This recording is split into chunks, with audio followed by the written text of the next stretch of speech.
Do you have any like examples of like making a tank and like it's perfect, like it's 1-to-1, everything's right, and you look at the data and everyone's using it just because it's such a fast reload speed or so strong, and you have to like change it so like more players have a chance against it? Do you have like any kind of stories like that? I got two things for you. I got one that's up and coming in the modern armor, and I've got kind of a general methodology we do is we strive for everything we can do to never nerf unless absolutely necessary. I really consider that a personal, like Jeff Gregg failed. I want to catch every single one of those because people are investing their time. And I mean, we're a free to play console game. They might have invested real euros, US dollars, wherever they happen to live. And that is a terrible thing to do to them. It is always better to buff than nerf. And sometimes if we're really concerned or not sure we're right, we'll be conservative and then ease it in as we see how something performs, whether that's a gun or a new tank or you name it, right? Another thing is, and actually this is coming out in the modern armor release very soon, is less about a tank and more about what the tanks can bring in a battlefield, is the consumables. We're introducing a hull patch, and what the hull patch does is for the first time you can repair hit point damage versus just module damage. And in case that's Greek to you, module damage is like my engine broke, I need to fix it before I can move again. Where hit point damage, I think, is a little more conventional, especially for gamers, is like, instead of 100 out of 100, I have 50 out of 100. I wish I was back to 100 out of 100. You know what I mean? So that took a bunch of back and forth and tuning for everything we've already described in terms of like what is right for the game.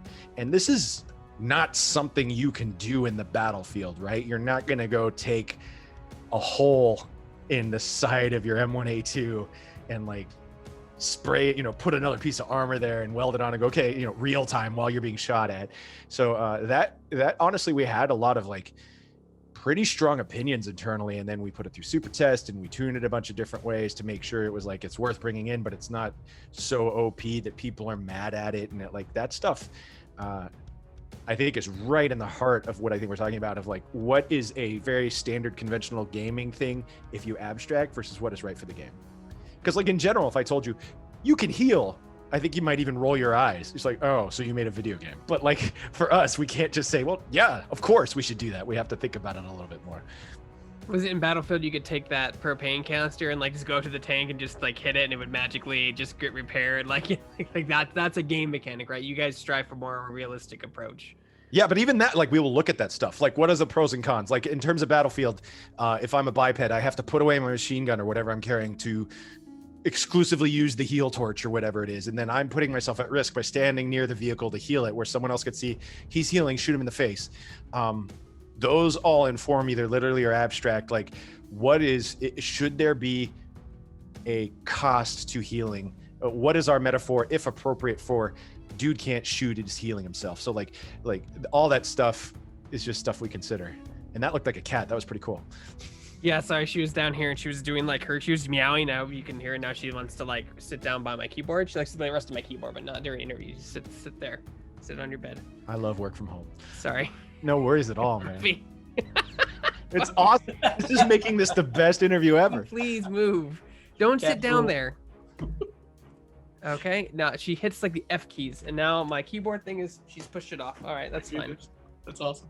You happy now? All right, can we continue? Is that okay with you? It's all spoiled, I swear. I know, like animals, man.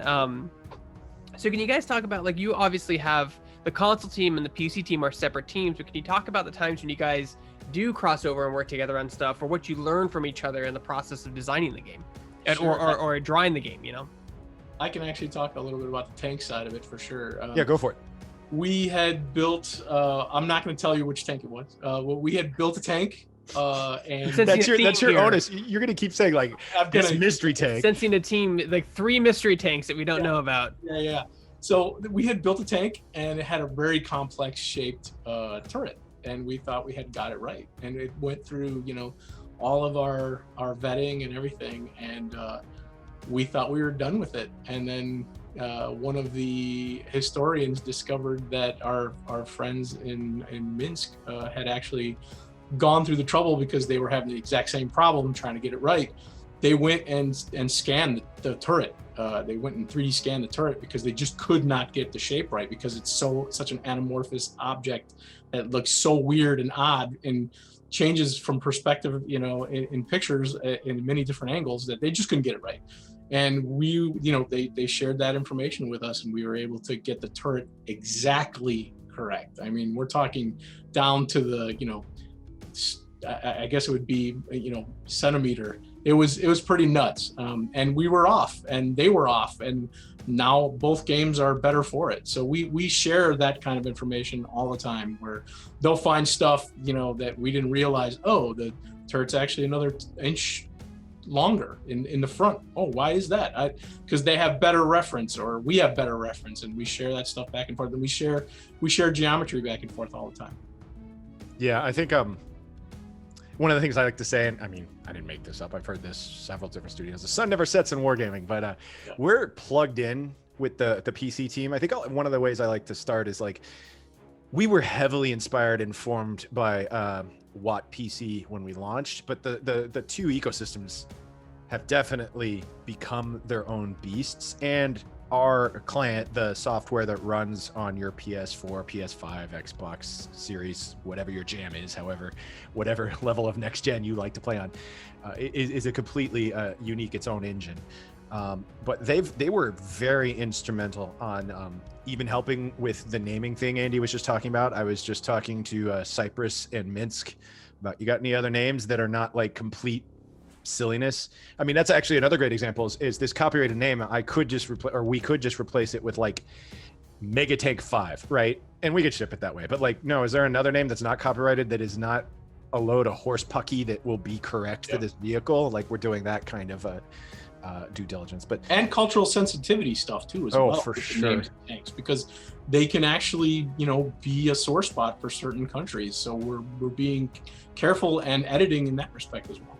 Yeah, because that, again, I mean, there's obvious World War II cultural sensitivity, and this, just as much as people have potentially served in these vehicles, some of the political dynamics may still have carryover current day events occurring. So that's something else. That's actually, just to be honest with you, part of the reason that we use Western and Eastern Alliance is because that gives the tone of the Cold War without being literal. And it also gives us some creative wiggle room because as the Cold War evolved, who was aligned with who shifted dramatically, sometimes month to month, if not year to year. But that also is something that the PC team helps us a lot with. We also, I guess, at worst, air quotes, push each other. Like a good example is, I don't know if you remember a long time ago, or if you care, or if you even know, we did an event mode called the Lunar, where it was a tank on the moon. And essentially they were like, oh yeah, well then they did that moon, those sphere tanks. Yeah. And I was like, wow, that's cool. And then we did the tugboat, and then that, competition breeds innovation, and it's done in a very healthy, friendly way between us and the PC team, and I love it. There's a lot of, PC stuff does a lot of stuff on their own, and you do a lot of stuff on your own. Like, when you talk to the community, are they like sad that sometimes they don't get what the PC gets? Does the PC community get sad that they don't get what the console gets? Do you have a lot of that crossover a lot? Oh, for sure. One of the things, because the game ecosystems have drifted, and yet this game is a Sherman, this game is a Sherman. They're both called World of Tanks, and it's done by Wargaming.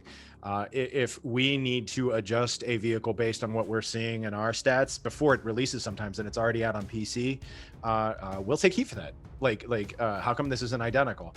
Or if we see it and we're like, well, we can make ours stronger for reasons, because it depends on what you're talking about, right? The PC players might be like, how come we don't have the console version of thing? Tank matchmaker thing. Well, I say that thing. Yeah, X whatever. Yeah. Sorry, I really abstracted there on you. It's a thing that it is a scenario that happens often, and I fully anticipate happening, kind of depending on who you're talking to on the planet, both ways when Modern Armor releases. And it's fine, we're like aware of it, and like you and I and Andy are talking about right now, the PC team helped us with it, but there's probably going to be PC players saying, I want these vehicles in my game, because they're considering it, their game, as they should. They've invested a ton of their time. Or there is probably going to be a small population of our audience saying like, why is this in console? I just want to play World War II. The good news for them is like, we are not walking away from the World War II ecosystem. There's still a whole bunch of cool stuff coming for that. So Like, I hope you check it out. But if you're a player right now and Modern Armor comes out and you're like, nah, I want to keep fighting with my tiger, you're like, go for it. Have at it. Yeah, and I'm not going to say that this is a for sure thing, but and we've seen it in the past though. I mean, PC will do something, and eventually that gets into our game, and we've done some stuff, and it's gotten into their game as well. So that stuff does happen, and we do end up trading. It's not trading shots, but we're trading great ideas. Yeah, it's funny. I know one of my friend's dads is like hardcore World War II vet, and it's like it's so funny because those hardcore fans are mad passionate, but the second you hit that magical date, they like don't care. They're like, oh, 1960. No, no, Yeah. nothing post 1962. I don't care. So it's really funny how you want to make the game for as many people as you can, but you do get those hardcore fans that just don't want to see anything but 1938 to 1947. You know what I mean? So that's got to be a challenge in and of itself. Car guys and gun guys are the same way, or can be. I'm that way with my cars and guns as well. I don't like guns or cars past a certain date, and I know there are some guys that like cars from the future, and that kind of thing. It's the same thing. For sure. I mean, God, to date myself, I'm an old man. I was born in 75. I was a child of the 80s.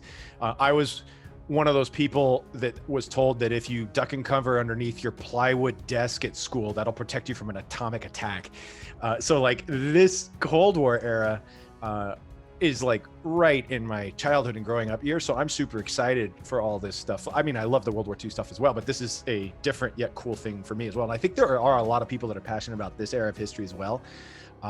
And speaking of our the PC team and other wargaming employees, like, because I work at wargaming and before COVID robbed us of this opportunity, but it's coming back. I get my second inoculation soon. I've been to like Minsk and St. Petersburg and Moscow, and I've like sat and ate and drank with these people, and I'm like, God, you guys are cool. And it's so cool, especially when they're my age, to see their perspective of the Modern Armor stuff we're about to release, from what was the Red Menace versus the capitalist jerks, depending on which one of us is talking. It's really interesting from a just personal standpoint to be able to have these intimate connections with these other game devs and be like, remember when? Now we get to make that and be honest to the conventional weaponry and all that cool stuff. It's pretty exciting.